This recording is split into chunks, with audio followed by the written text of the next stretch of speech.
नमो नमः। पूर्वं वयं चतुर्भुजस्य क्षेत्रफलं दृष्टवन्तः।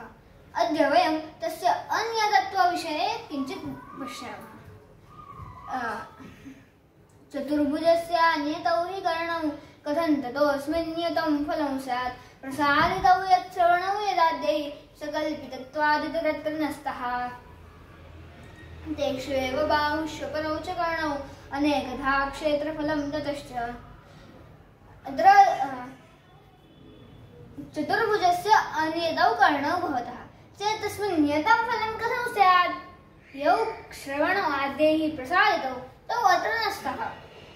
तेषु एव बाहुषु अपरौ कर्णौ तथा अनेकधा क्षेत्रफलमपि भवतः।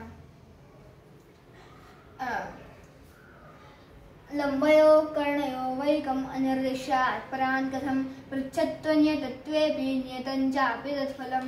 स पृच्छकः पिशाचो वा वक्ता वा नितरान्ततः। यो न वेत्ति चतुर्बाहुक्षेत्रस्य नियतां स्थितिम्। लम्बयोः कर्णयोः वै अनिर्दिश्यात् अपरान् कथं कश्चन नियतं फलं पृच्छति। नाम लम्बो तथा कर्णविषये किमपि न वदन् एव केवलं भुजान् सः यः वदति तथा तस्य नियतम् एव फलम् इच्छति। सः कीदृशः पृच्छकः। स पृच्छकः पिशाचो वा स पृच्छकः पिशाचः नाम मूर्खः। वक्ता वा नितरान्ततः यः वक्ता तस्य नियतं फलं यः वदति सः नितरां ततः अपि मूर्खः। तौ यौ चतुर्भुजस्य अनियततां न जानीतः।